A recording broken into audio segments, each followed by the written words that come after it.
بسم الله الرحمن الرحيم.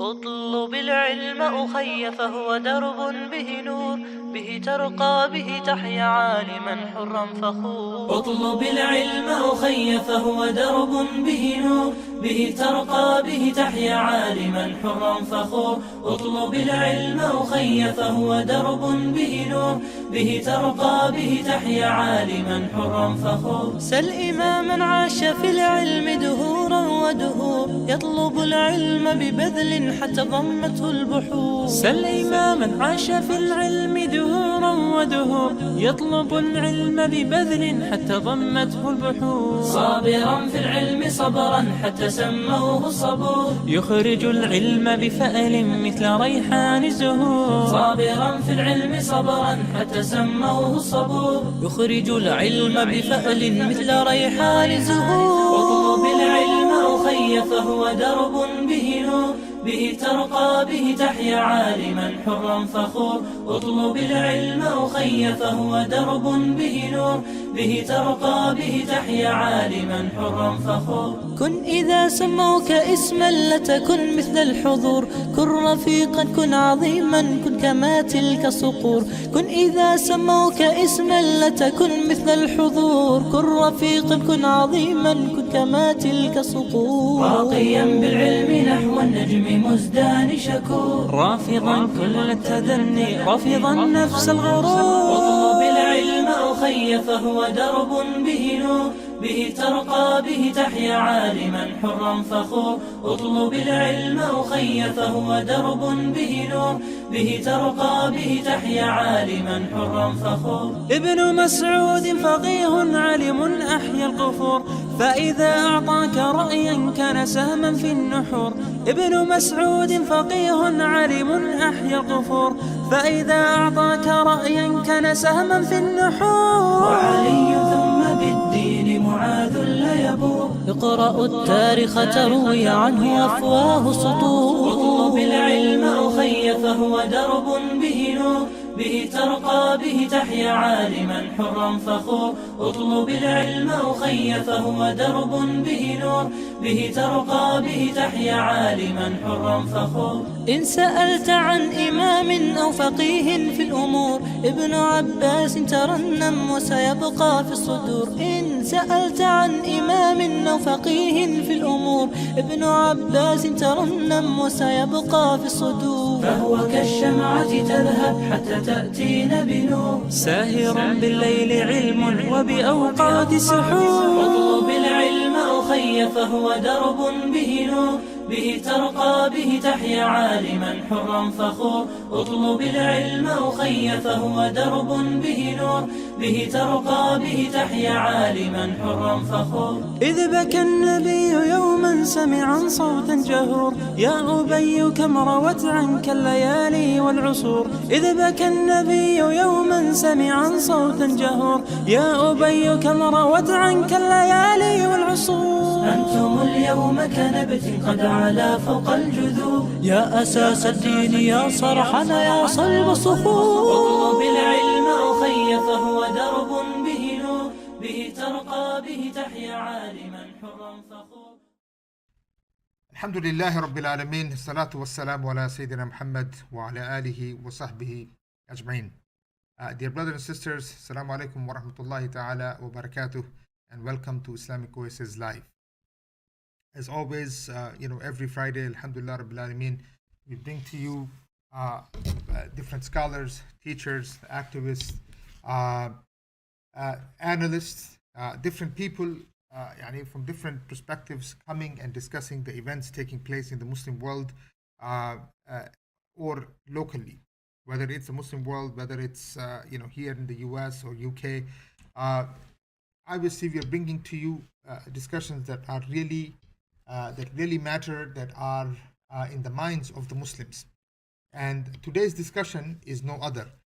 But before we go to the actual discussion and the topic, inshallah, what I would like to do is to introduce today's guest, alhamdulillah, all the way from UK.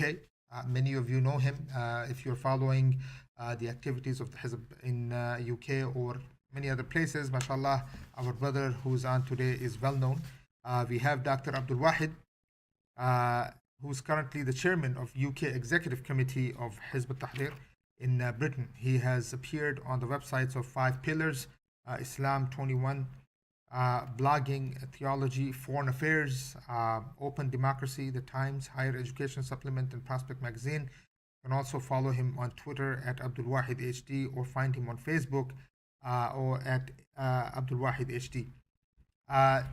So the topic today, brothers and sisters, is India's extremism problem, and we're going to obviously discuss what's happening with what is known as Hindutva, a little bit about RSS, BJP, or the current affairs that are taking place in India and how it affects the Muslims, because the major minority that is being affected is the Muslims.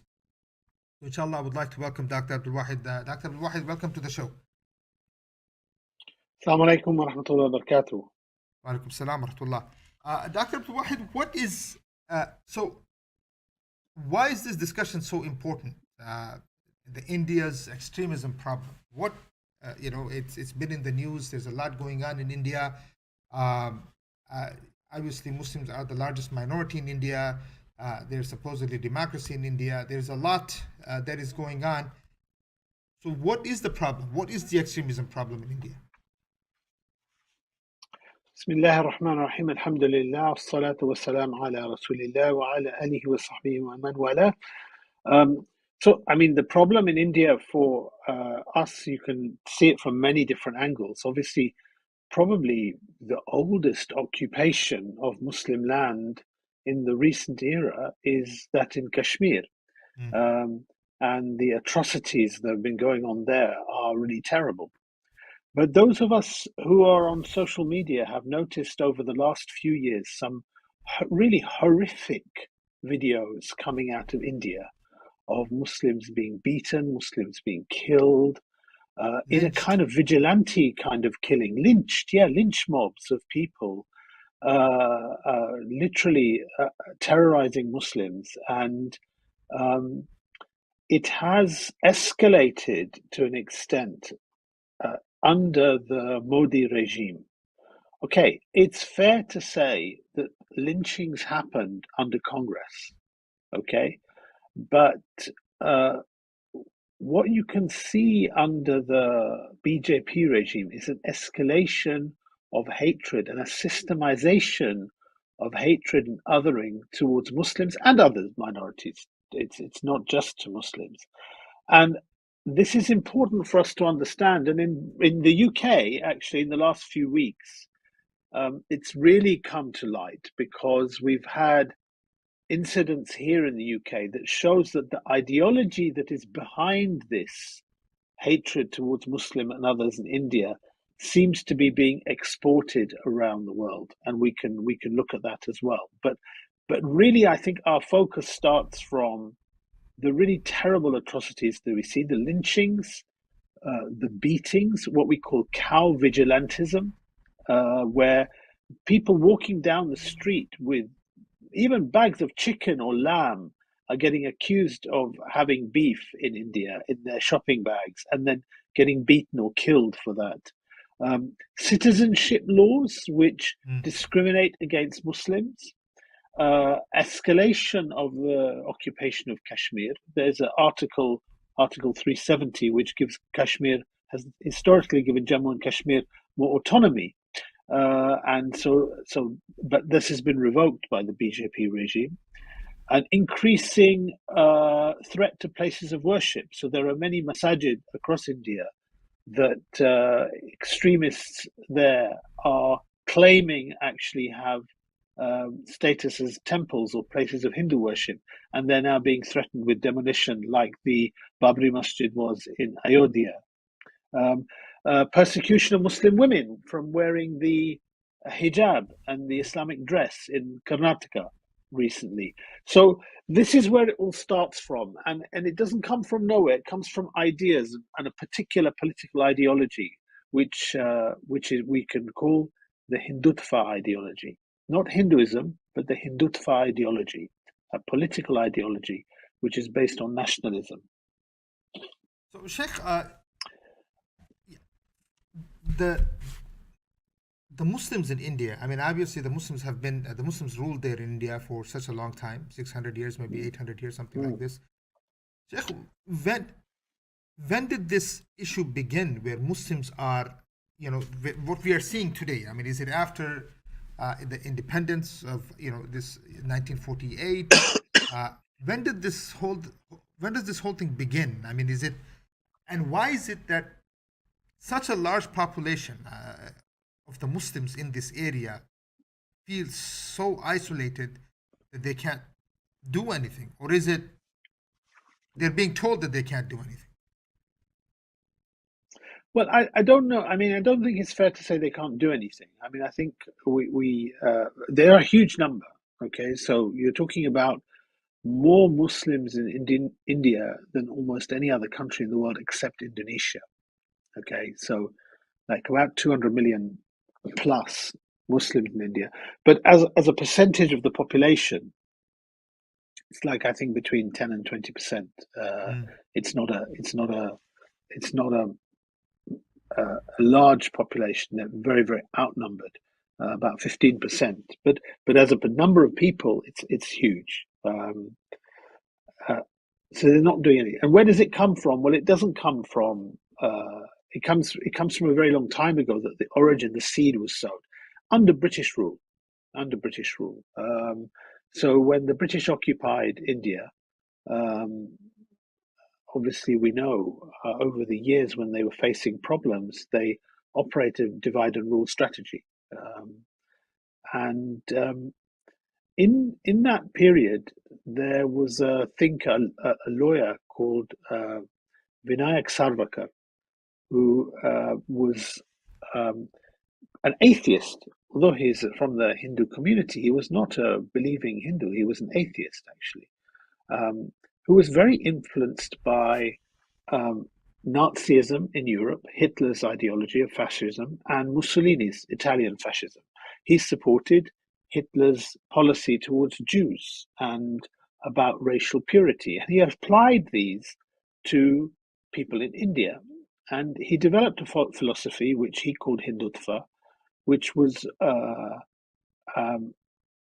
to try and establish a Hindu nationalistic ideology in India, centered around a common geography, a common cultural heritage, and upon authenticity of religion that he believed is authentic within India. So for Savarkar and his followers and subsequent followers, Islam and Christianity in particular were foreign religions to the Indian subcontinent. So even people who were from that region, from India, for generations, for hundreds of years, who had adopted either one of these two religions, for him, these people are not truly ethnic Indians from his nationalistic perspective.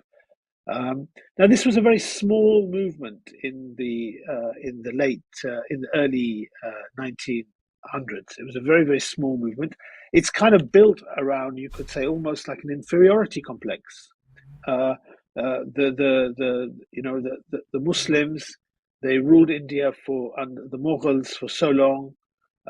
They had this great history, great civilization, amazing architecture, poetry, and for all the failings and weaknesses, and there were many under the Mughals, no doubt, the different communities, different people from different backgrounds, they managed to live side by side for centuries under that rule.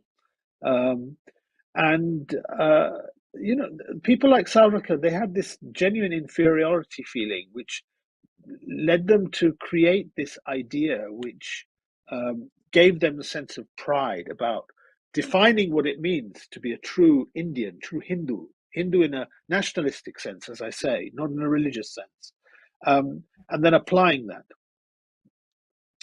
This idea started with thinkers like him, and there were people that were influenced by him that went on to establish the thoughts more a guy called Hedgiwar, who was the founder of the RSS, notorious yeah. now RSS movement, and Golwakar, who is the successor to Hedgiwar, who started what was called the VHP. And these are all kind of a family of nationalistic, an umbrella of nationalistic organizations linked to the RSS, broadly speaking, who share the same vision of this Akhand Bharat, the undivided India, like almost, and we can come back to this, almost like the concept of Eretz Israel that they have, the Zionists have, the Greater Israel, where they literally want to occupy much of not just Palestine, but much of Bilad al-Sham and Jordan to create their greater vision of a nationalistic Zionist state. These people have a vision that one day Afghanistan, Bangladesh, Pakistan, Myanmar, Nepal, Sri Lanka will all be part of one great undivided India. They're very influenced by the caste system as well, and very hierarchical. So they believe in this caste system, in this Hindutva philosophy, because it's and so the thinkers that I've mentioned, they were few in number. They influenced a small number of people, but the RSS grew as an organization to basically spread this thinking into civil society throughout India. So they literally they kind of like the RSS, the Rashtriya Swamam Sevak Sangh means the National Volunteer Organization, but it started in 1925, but they infiltrated into the education system, into the military, into the political life. So they really became embedded in civil society within India. And right from the early days, they had a very paramilitary kind of philosophy, that a violent philosophy, if you like, that if the passive non-cooperation of Gandhi didn't work, and they were very hostile to Gandhi. In fact, the guy Godse, who was assassinated Gandhi in the end, was part of the RSS, and Sarvakar, very deeply influenced by Sarvakar. And Sarvakar was co-implicated in this, co-charged in the assassination trial of Gandhi. So the RSS started in 1925, and it kind of spread, and gradually over the years it has become more and more influential in Indian society, seeing these ideas of nationalism, of the alienation of Muslims and Christians and others in the country, and ultimately achieving some political power through the BJP. Okay, so BJP founded in 1980. So we're talking between 1925, the founding of the RSS, and 1980. You've suddenly got this political party that exists that starts to challenge the ruling Congress party, which it eventually did by achieving power first locally and then nationally across India, with Narendra Modi being in power since 2014. Does this in have? India. But oh, go ahead. If you were. yeah, no, but I think it's important to understand that this has started with an idea, a seed, embedding in the civil society, changing public opinion, and then there are various shocks that happen in India over time, which accelerate the popularity of this movement. So the destruction of the Babri Masjid in 1992 in Ayodhya, Advani and Vajpayee, and then the Gujarat massacre in 2002, which Modi was implicated in as turning a blind eye to it. And in fact, to the extent that he was banned as a politician from coming to the United Kingdom or the United States at one stage. So much was he implicated in the massacre of Muslims in Gujarat. So, and that's his only really overturned when he had a prospect of becoming the prime minister of the whole country. So can see how these ideas have influenced the society, and they're very often they're built on lies a lot of the time. I mean, many writers in India will say that, look, they've manufactured an image of Muslims which is completely against the reality of what people experience, but it's kind of stuck. This fake news kind of way of approach, populist way of approach, has kind of stuck. And Modi, since his rule in 2014, he really hasn't done a good job. So if he didn't have this stick to beat Muslims with, to enhance his populism, he would be heavily accounted on his government's performance during COVID or in the economy there, where they had this campaign to demonetize, to cancel all the big banknotes, because country like India, people don't trust banks and stuff, so a lot of people keep cash at home. So they will suddenly, I think it was the 500 rupee note or something like this, was suddenly cancelled. People were told, you have to pay this into your bank within a certain period of time, otherwise this note will be invalid. So suddenly people had to do that, and it was, and it didn't go down well, and with the ordinary rank and file people in the country. So there's many things that as a politician he could be picked up on, except somehow by keeping this nationalistic agenda going, he manages to keep the focus on the internal enemy which they've made as Muslims and Christians and other minorities, and it's stuck. It's basically this is the disaster we found ourselves in now, which allows the state to take policies out on Muslims and the rank and file people affected by the RSS and this Hindutva ideology to take actions in their own hand. Sheikh, let me ask and in between, in local areas, there are some terrible things happening in states like UP. Yeah. So, for example, the Hindutva mobs will provoke Muslims by doing protests and demonstrations and things outside masajid. And then when Muslims speak back or protest back, they're arrested, or they're beaten by the police, or even their homes have been bulldozed in order to kind of punish them without any due process. Yeah. When Muslims protested against insults against the Prophet ﷺ, their homes were just bulldozed and that is endorsed by the BJP politicians in states like UP. So this is why this issue needs to be understood by people across the world, that there is this Nazi-inspired nationalism, evil nationalistic agenda, which has now achieved political power in India. Sheikh, let me ask you, for instance, now with this whole thing going on, there's a lot of human rights organizations and others talking about a coming genocide in India. What happened in Rohingya, for instance, with the Rohingya in Burma, what is happening with what's still happening, and also what's happening with Uyghur Muslims, for instance. Is this a green light? Some may say that there is a green light being given, that there is no one to protect the Muslims. They can do what they want with Rohingya. They're doing what they want with Uyghur, the Chinese, and Imran Khan comes in and he signs the 370 with the US or with India, and of course with the pressure of the US.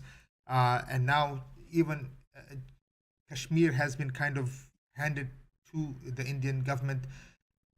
Sheikh, I mean, what should the Muslims of India do? I mean, in these circumstances that we are in, I mean,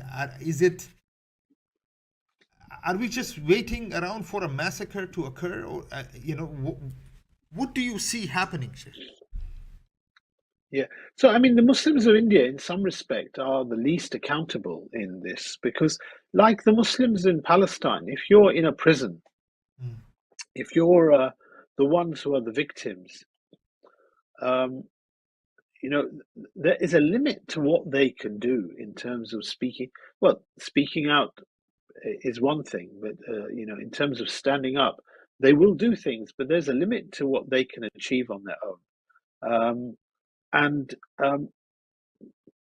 you're right, international human rights organizations have spoken about this, but you'll notice that global powers around the world don't very much. So governments like the United States, Britain, Western Europe don't say very much on these things. And the reason for that is that there is a very strong Indian government, state government lobby towards these countries, because India is a huge market. It has a massive population. It's a developing economy. In my part of the world, in Britain, since Britain exited from the European Union, it's looking to grow bigger markets. So it's very much not looking to upset the Indian government. I mean, recently they were negotiating a trade deal with India, and it was delayed because of one comment of the British Home Secretary, who said that Indian visitors to the United Kingdom often overstay their visas. That was enough to create some diplomatic tension, such that the trade deal was put on hold for a while. Okay, so and similarly with the United States, I mean, you have to remember, going back to the 1980s and before, the colonial influence in India still was with Britain. So Congress rulers, Congress politicians had very deep relationships with the British state. When the BJP came into power under Vajpayee and overturned the Congress rule for so long, actually it gave the United States a better opportunity than ever to get a foothold in India and try to empower the BJP, partly because of business. Under Congress, excuse me, my throat's a bit dry. Under Congress, India was very protectionist. People that know India from the time of partition and independence through to the 1980s know that India didn't allow imports of cars, for example. So whereas in other countries in the world, as the Japanese car industry boomed and Toyotas and Nissans and Hondas were exported from Japan to many countries around the world. If you'd gone to India at that time in the 1970s and 1980s, you would never have seen those cars. The cars looked like they were from the 1950s because they were. But the crucial thing from India was that they were manufactured in India. They weren't imported. Well, the BJP government was the government that changed that and opened the markets up for American businesses and Japanese businesses and these people to come in, and India became a market. So there was a two-way relationship. And the other thing you have to understand about India's relationship with the United States is that the United States sees India as a potential for China balance to China in South Asia, in Asia, basically. So the United States would love to see an economically, politically, and militarily strong India, so that China is kept in check locally. Okay, so these atrocities happen, and nobody says anything, and unfortunately, nor do Muslim countries. In fact, the Gulf states, whether it's Saudi, whether it's UAE, these countries, they have even Iran, to be honest, they have very good relations with India. India is a very fuel-dependent country. It gets most of its oil and gas from Muslim countries. It gets a huge amount of its coal from Indonesia. So all this time, and Gulf businessmen and rulers have invested heavily in India in different infrastructure projects. They've invested a lot. So the BJP government has been trying to maintain its relationship with these governments through interests. So they say very little. They say nothing about the atrocities against Muslims. But one very telling incident did happen in 2022 when BJP politician Nupur Sharma, she insulted the Prophet sallallahu alaihi wasallam, and this became public, and it led to a real uproar in the Gulf states when it became apparent there, and people were talking that they said the rulers should expel Indian workers or Indian businesses, and this actually shook the government in India because they rely very heavily on remittances from foreign workers coming in. It's some huge statistic that in India they have rely on like you're talking about like a massive percentage of foreign remittances coming back in by workers from these countries into India comes from UAE, Saudi Arabia. UAE exceeds what comes in from the United States, from Indian diaspora in the United States. More percentage comes in from UAE, but UAE, Saudi, Qatar, Kuwait, Oman, all these countries put together, it's a huge percentage money that comes back in. And so just the threat of that from prominent figures in the Gulf, whether it was imams or scholars or the odd political voice there and people protesting, led Modi to sack this woman from the party, even though it was very unpopular amongst the rank and file of the BJP and the RSS. Yeah. But she was a national spokesman of the BJP until June, and then they basically removed her from her position because of what she said. So she was denounced by the leadership, and as I said, Modi actually got a bit of a backlash or criticism for that. Do they want this? What's happening in India? I mean, is it with all of their dependencies, also their economic dependency on the Muslim world, most of the Gulf states and Indonesia, as you're mentioning? Is there? They know this, but how is it that they can continue doing what they're doing? I mean, is there? What is the plan inside India if they have that kind of pressure from outside? Like we were mentioning earlier, we were talking about the CAA, the 370, things like this. It almost looks counter-effective, right? I mean, they need the Muslims of India in many ways. I mean, they want us. I guess they don't want to create a situation where India itself inside is unstable.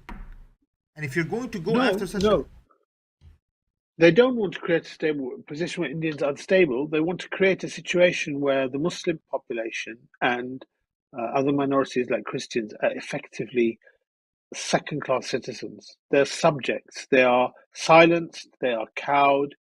They are always going to feel vulnerable and weak, because in the minds of the BJP and their followers and the RSS and the people that believe in the Hindutva ideology, Muslims, if they become strong, they dominate. They are a threat to them. They see them as a threat. They don't remember the fact that when the Muslims ruled India, that somehow Muslim, Hindu, Sikh, Christian, Jain, Buddhist managed to live there under Islamic rule, and their Hinduism exists till today because Islam didn't wipe out those people. Yeah, it didn't do to them what they are doing to the Muslims. So they want to create this. It is the nature of all nationalism, Akhi, that they believe in some kind of racial purity. I mean, these people believe in that kind of Aryan dominance. And what starts as a pragmatic thing today with Muslims and keeping a relationship with the Sikh community, or keeping a relationship with the Jain community, or keeping a relationship with the non-Aryan Hindus who come maybe from the south of India or from Sri Lanka or whatever, keeping that relationship with them. But actually, in the end, the nature of nationalism is that they want to dominate, they want to rule, they want to subjugate other people other than their tribe. And this is the same. And the parallels with the Zionist occupation of Palestine are very strong, very, very strong. So, in fact, the BJP government has mimicked a lot of the strategies and policies that are used in Palestine.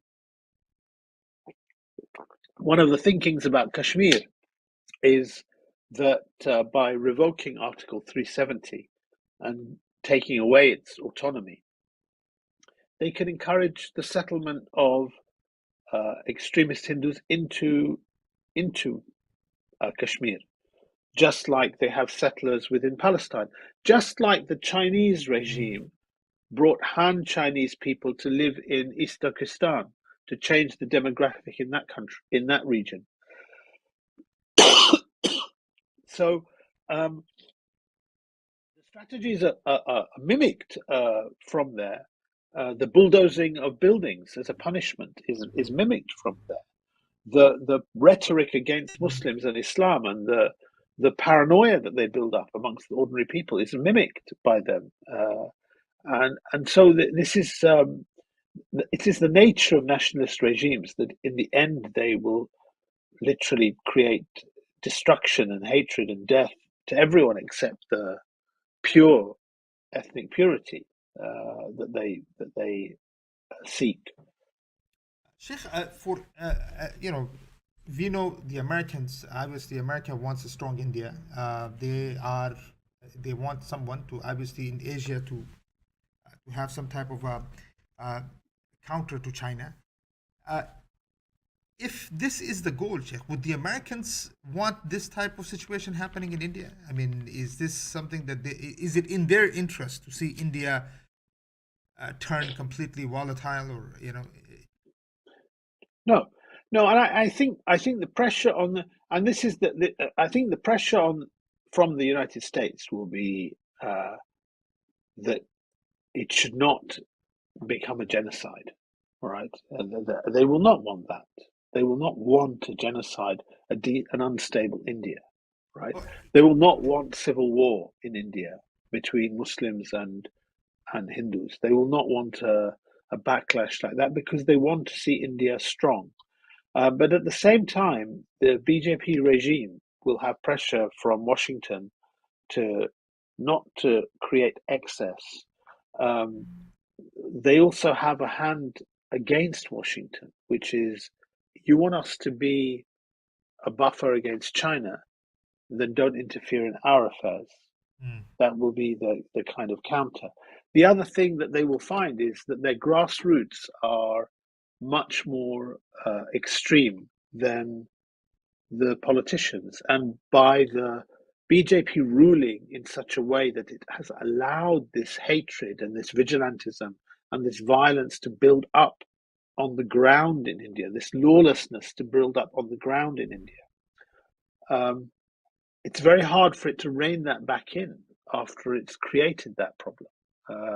So the Nupur Sharma case, is a very good one, where they sacked her from her position and they suspended her from the BJP because to appease the anger in the Gulf states. At the same time, there was a criticism on the BJP leadership by their grassroots who thought they should have defended her. Do you see what I mean? It's like so all those tensions are at play. All those tensions are at play. The United States will not want India to become like an unstable state, but at the same time, they need them. They need them as you like, if they're to achieve their objectives with China in the region. So can Congress achieve this or no? If Congress party was in power? No, I mean Congress. Congress number one is politically in a mess. Yes, that's true. They It have does no not vision, it seems like, for the and country. and number two, it has no vision. And number two, it's actually not very popular in the country on the ground. The nationalist populist agenda in it is unfortunately, there is a huge popular support for this agenda in India at the moment, and Congress looks weak when it talks on these things. And really, there are no votes in sticking up for Muslims in India at the moment. Okay, so there's no votes in that. I don't see that Congress is going to do anything. Unfortunately, also Muslims did often run to Congress looking for support, but I mean, there are so many own goals scored in that situation. So I would say one is there was violence even under Congress on the ground. Okay, so it's not as if there was not violence against Muslims under the days Oh, of no, no, I Congress. understand. I mean, Babri Masjid Yeah, happened under Congress, so it's very clear. yeah, absolutely. So this is number one. Number two, actually, one brother who was from India was explaining to me that, in the time when Congress was in power, it used to woo the Muslims into supporting Congress. And a lot of Muslims actually, they didn't just get influenced by the pragmatic political kind of goal gains that they thought they were going to achieve from supporting Congress. They actually started diluting their own deen as well, Mm. seeing Congress standing for a secular India. They would, join festivals of other religions and stuff like that, and in order to try and make it seem as if, India's secular identity is dominant.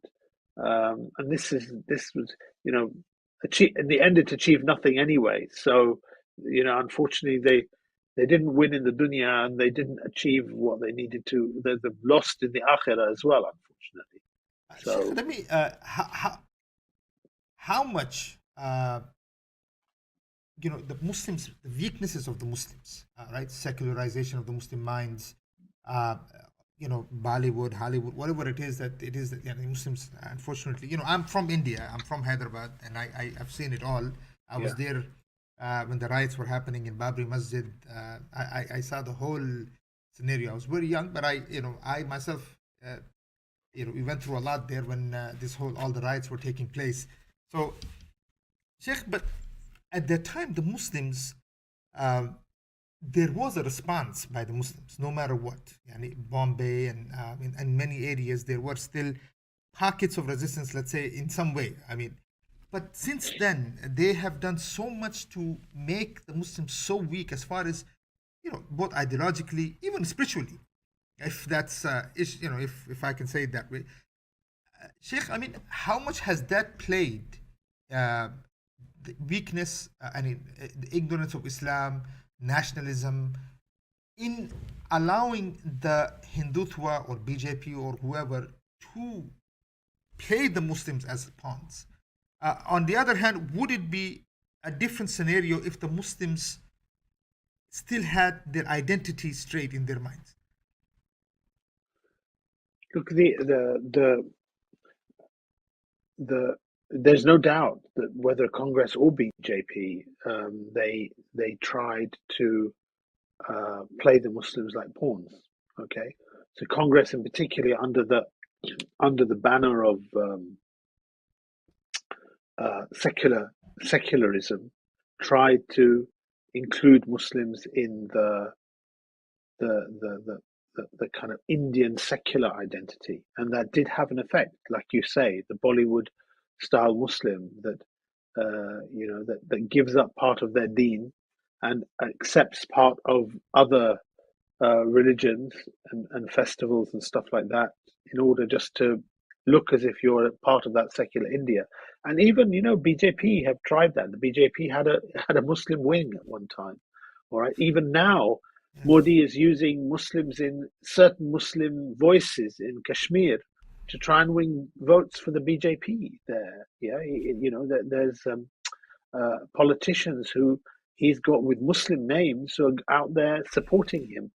This shouldn't really be a surprise to us, because you have Muslims who speak out for the Zionist occupiers of Palestine. You have Muslims in the West who speak up for the oppressive policies of colonial states. These individuals, there will always be some individuals that can be bought off. But you're right. In the end, if you think you're going to appease your enemy or your persecutor by giving up part of your deen, you're sorely mistaken, because actually, in the end, the oppressor to stop oppressing you just because you start celebrating Diwali, drink a bit of alcohol, and you know what I mean? The oppressor is going to carry on with their policies against you regardless, okay? Regardless of that. And you lost your deen and you lost your dunya both. And this is so and truthfully, as you know, we are Muslims, brother, and you know what? There's no izzah that comes except from our Islam. There's no respect from being an American Muslim or a British Muslim or an Indian Muslim, and that nationalistic identity actually bringing us any respect, is there? There's no expectation of help from Allah unless you're close to Allah and you are asking Allah sincerely for His help, and you're not going to get that by giving up your deen and giving up your identity. So I think you can honestly say it was an important lesson that we learned, that this was a big mistake. It's also an important lesson to see India is often held up as to being the biggest secular democracy in the world. It's the poster boy across the world, across the developing world, if you like, for democracy. And yet you can see that this democratic system has borne out a fascist regime, just in the same way as in Europe. You know, Hitler won an election. Hitler came to power through an elected process. Okay.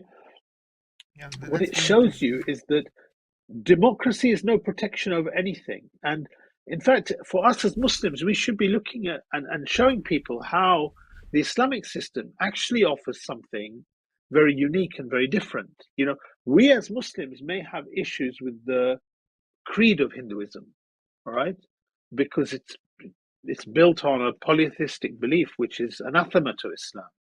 And yet, we as Muslims, when it comes to the rule, know that the non-Muslim citizens who believe in these things, that the Sharia protects their right to life, property, mind, honor, and their own right to practice their belief.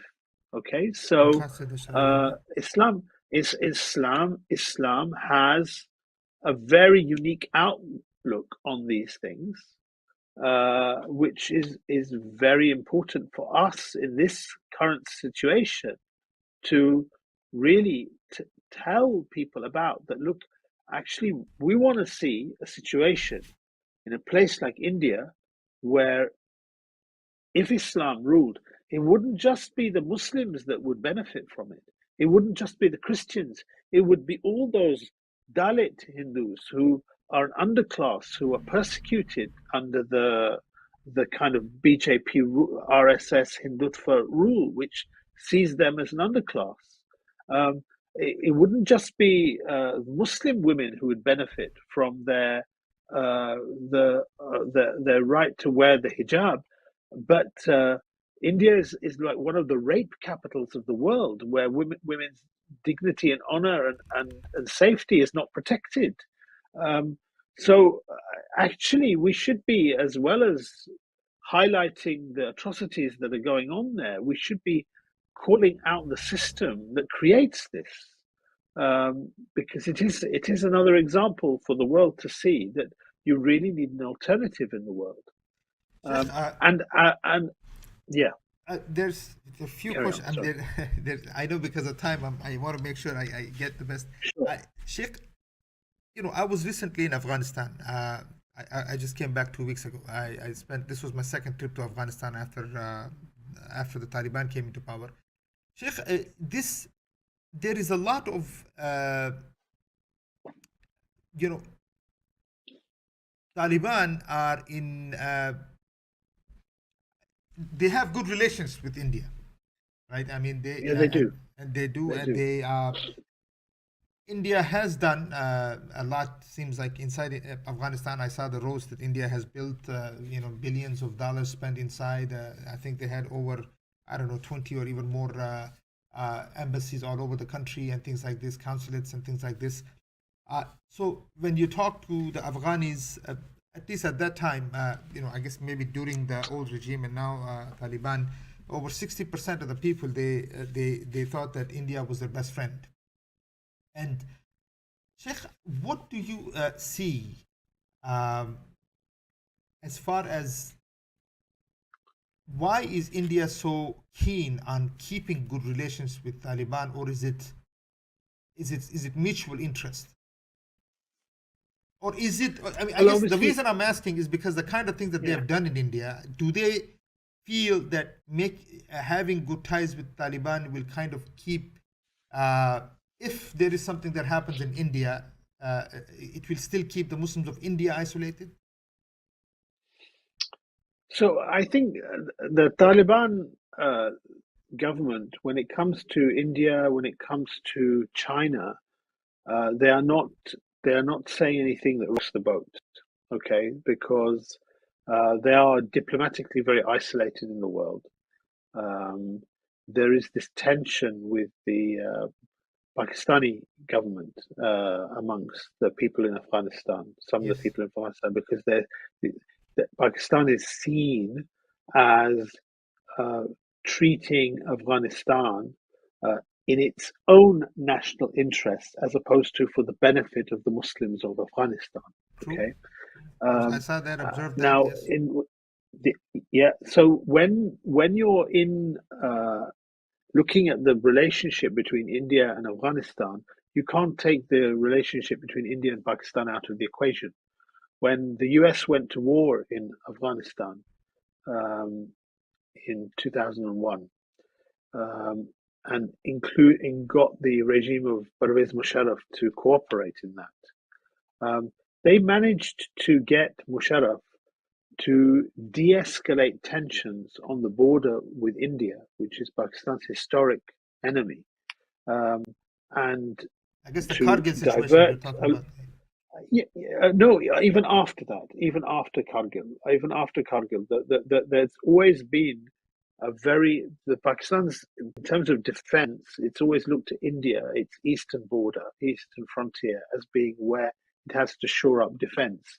When the war on terror came to that region and the Americans invaded Afghanistan, Pakistan diverted its focus onto the West and onto the insurgency and the instability that was coming from the Afghanistan that was destabilized. India at that stage got involved in Afghanistan, and it became if you like, it's got this opportunity to build an ally on Pakistan's western flank, which creates tension for its historic enemy in the region, if you like. So it's not just about just building a relationship with Afghanistan for the sake of it. It's also about the relationship of India with Afghanistan in order to build an ally on Pakistan's western frontier, so that it's kind of pinching their historic enemy, if you like. These guys have an aspiration to be the dominant power in the region. You have to have relations with everyone. You have to dominate them by economy, by trade, by political dependency, by defense. All these tools will be used if you want to try and expand your influence regionally. Sheikh, I know you're tired. I can see it. Just another 15 minutes, inshallah. Maybe 10 minutes, inshallah. 10 minutes. Yeah. Sheikh, the question regarding,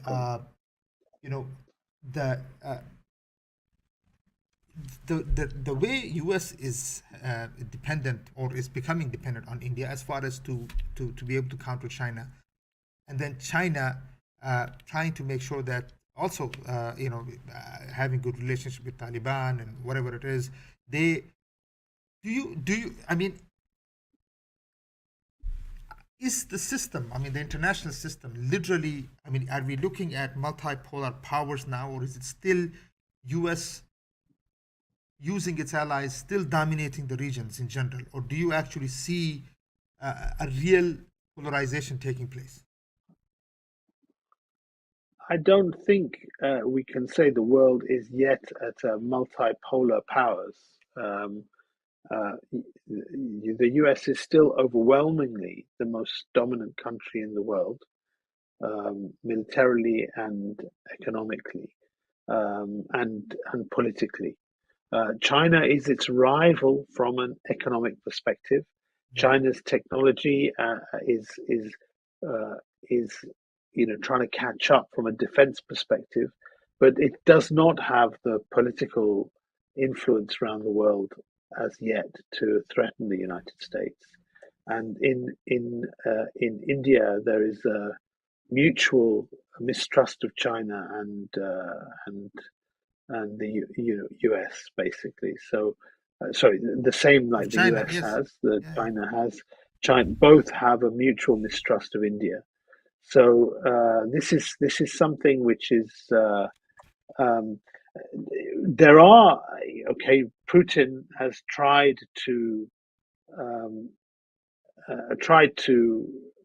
change that dynamic a bit.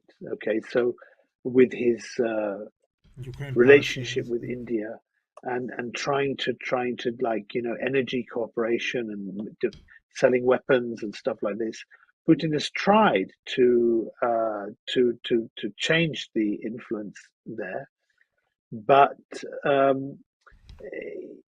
what you can say is, even though America has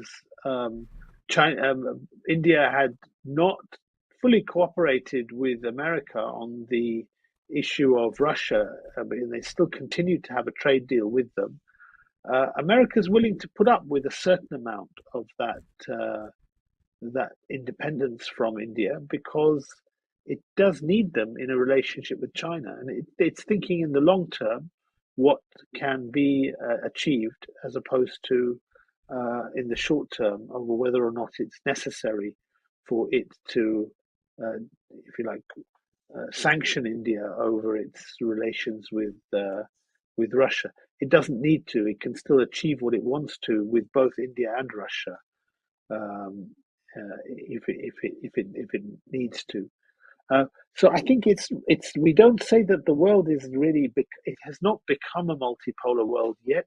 It's okay. America's influence and hegemony was challenged to some extent by the rise of China, or looked like it could be, but in the end, I don't think so. India has full cards that it can play against America. It has some room for autonomy on some decisions, but in the end, the United States is still overwhelmingly the most powerful country, and they're going to play with each other for mutual interests, and the mutual interests for both of them is number one, China, number two, trade. Really, these are the two big things that both of them hope to achieve through their cooperation with each other. But Sheikh, the question regarding CAA. Excuse me, the United States is still overwhelmingly the more powerful of the two in the relationship. Sheikh, this issue of CAA and this whole the bill, the citizenship bill, and all of this that was going on, Sheikh, every time the Muslims are told in India, constantly to look up to the so-called Samvidhan, the Constitution, this, that, and the other, and they're always, obviously this is because secularism and secular forces in the country.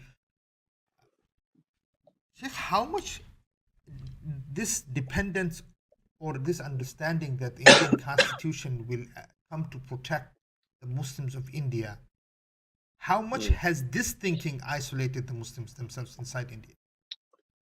Yeah, I think they have had hope for that over the years. So if you look at, for example, after the Babri Masjid destruction, the High Court in India, they said it was an illegal act. Okay, but decades later, another court will speak against that. You look at the ruling on the Karnataka government's treatment of the women wearing hijab in the education in the schools and universities. The court decision was, you had some judges who were saying this is absolutely against India's constitution, which is supposed to allow people to practice their religion, and others giving other judges giving an extraordinary verdict saying, no, this is completely acceptable from the Karnataka government's perspective.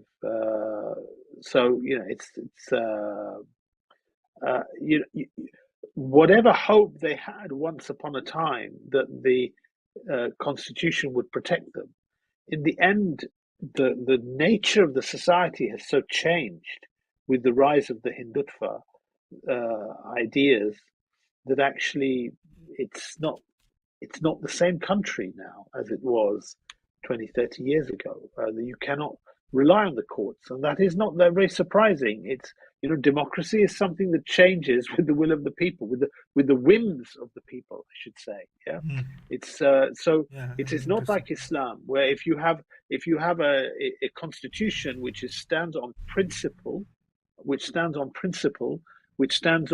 principles from revelation by Allah subhanahu wa ta'ala or his messenger sallallahu alayhi wasallam, which tell you that you cannot harm a dhimmi, you cannot be unjust to a dhimmi. This is not the case in a secular constitution. It can always change, and we see that in the West. We see that in how Muslims are dealt with in Britain, in Europe, and why would it be any difference in India? To be honest with you, it won't be. I think Muslims who are looking for security from an Indian constitution, they ain't going to find it, to be honest with you, because this is a very important whichever point. way the wind blows, laws change on the whims of the people. This will be kept in my mind for a long time. This is very interesting. So that means what is safe today, or whoever feels safe today, will not be safe tomorrow. What is considered moral today is immoral tomorrow, and the day after it changes. Sheikh, let me before we go, I know we have probably now just 5 minutes. Maybe I said that 5 minutes ago, but 5 minutes. Sheikh, the RSS or the Vishwa Hindu Parishad or the BJP, Bharatiya Janata Party, and all of these guys, I mean, it took them 100 years of work to get where they are, it seems. And there's a lot of that work that was done. And you mentioned also in the beginning, they were minority, but the thought process did take hold amongst the people. They did a lot of work. With the Muslims being in the condition that they are in the last 100 years, since the fall of the Khilafah in 1924, what should we learn from what these people have achieved through a party, through some work, where now they are in power? I'm looking at it from more of historical perspective. That where the Muslims themselves, what should they be when they're observing what's happening in India? They're observing that a party comes who's isolated, whatever small, and takes power 80, 90 years later. As Muslims, should we have some type of vision of this kind? I mean, these guys have vision of so-called Akhand Bharat. I mean, for God's sakes, they want to take Kabul again. But where are we in this whole scenario?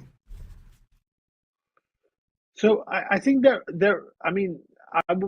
are lessons that you can see, all right, but I'd be very cautious about people thinking about there's any lessons to copy, okay?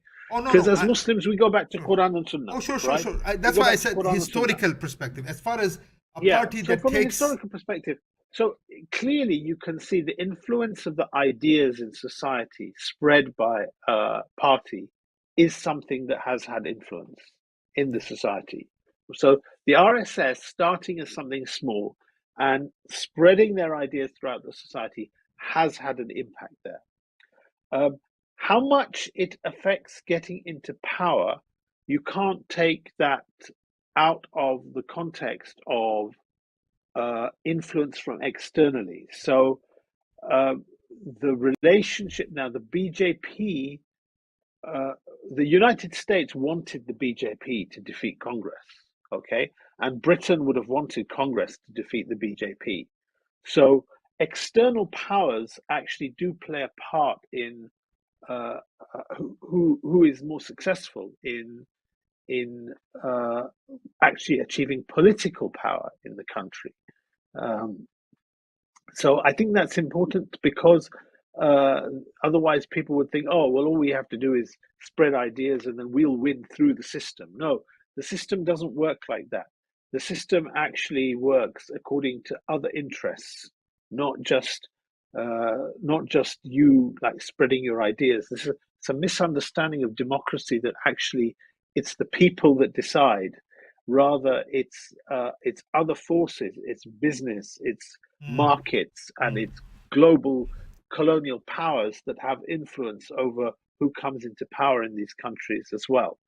So this is the second point. The first point is that yes, ideas do spread through the society; they do have an influence, but how that becomes actually into political power, this is not down to the people. This is actually down to other forces. But the third thing that's important to understand is that, look, since the BJP has come into power, they have a voice in the world. They influence the debate in, and they use their influence. They use their economic influence, their diplomatic influence to try and affect opinion in countries like Britain and America to defend what they're doing. Okay, so in India, so it is actually a lesson for us that when you have influence at a political level on the world stage, you have a voice in a way. You know, people in America, right?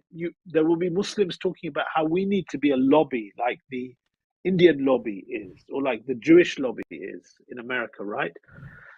I'm telling you, the Indian lobby in America does not have an influence like the lobbying from Delhi to Washington. Okay, True. that's the power, that's the voice that counts, the voice in Delhi. Just like the Jewish lobby in America, the influence it has compared to a voice from Tel Aviv is not. Do you see my point? Yeah. So I think if there is a lesson for Muslims, it is that we don't have a voice on the world stage speaking politically for Islam. In fact, we have the opposite. We have rulers that will do deals with people like Modi and see the Muslims of the region actually oppressed by this regime, and they'll be satisfied with that because they don't stand up for the interests of Islam and Muslims around the world. SubhanAllah, Sheikh. This is, I mean, I wish I could keep going on, but I know you have to go. And but there has to be a part 2 to this, Sheikh, because I there's a lot that I want to ask you, especially regarding some of the work of the ulama inside India, Deoband. And, you know, I just wanted to say, why is it that, you know, you have, obviously you kind of answered it, but, you know, the religious, I guess, or the influence of RSS and VHP, but why didn't Deoband, being in that situation, was not able to do the same? But that's a question I can ask you in the second session. I think no, well, I can answer that very quickly, and unfortunately, our Muslims, organizations, scholars, traditions in India and in other countries, unfortunately they are secularized, Akhi. They are secularized. They will uphold the religion on beards and hats and clothing and prayer and fasting and these religious things, but when it comes to the societal affairs, by and large, they have accepted that the rule is for something else, isn't it? And this is the dilemma, really, you have. So, and they have built their thinking through the lens of how things will, how Islam will, or Muslims can operate in the secular state. And they have not adjusted their thinking since the rise of the BJP, to be frank with you. This is another good point. That should be a discussion also. The adjustment of this thinking since the rise of BJP. They have not. And you can see it in some of the statements. You know, there have been some scholars that say some very bold and very courageous things there. But as movements, generally, sadly, excuse me, as movements, generally, sadly, they have not taken the stand of these things because they don't know how to. It's almost like they don't know, how to navigate this.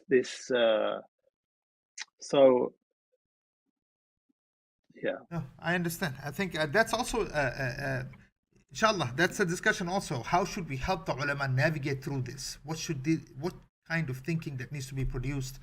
And how we can influence and produce that kind of thinking. Inshallah, we'll keep that for next time, bi'idhnillah ta'ala. Sheikh, wallah, jazakallah khair for your time. I know you're tired. It seems like you just, I'm sorry. I have been traveling. It's quite late here, but I have been traveling in the last few days, and so even though it's late here, it's unfortunately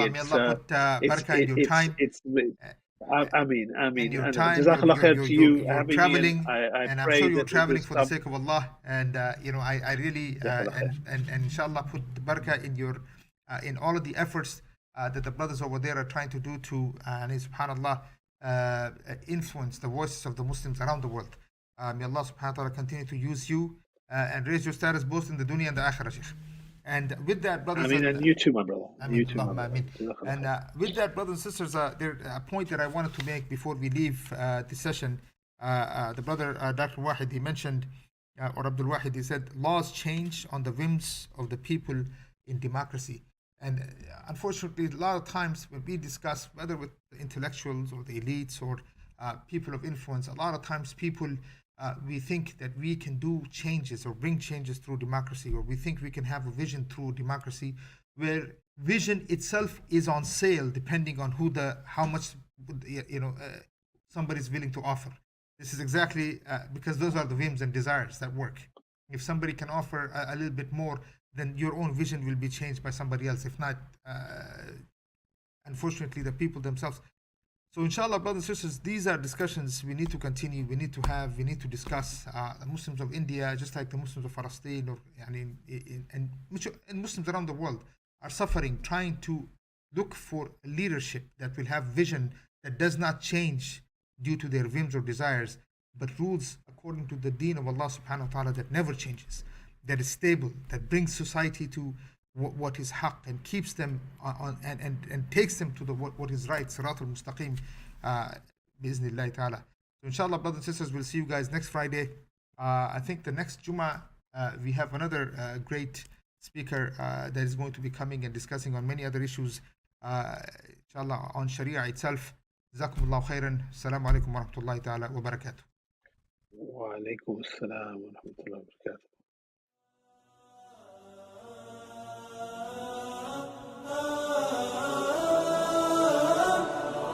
لا لن يطول الظلام، ديننا لن يضام، نحن جيل الهمام، نحن فينا عمر. لا لا لا لن يطول الظلام، ديننا لن يضام، نحن جيل الهمام، نحن فينا عمر. صبح بدا نور ظهر، نجم وشمس وقمر، ألقى على الدنيا الدرر. هذا عمر، هذا عمر، كل البرايا تنتظر أيامه البيض الغرر كي تستفيد من العبر. هذا عمر، هذا عمر. لا لن تدوم الجراح، بل سيأتي الصباح، نحن أهل الكفاح، نحن فينا عمر. لا لن تدوم الجراح، بل سيأتي الصباح، نحن أهل الكفاح، نحن فينا عمر.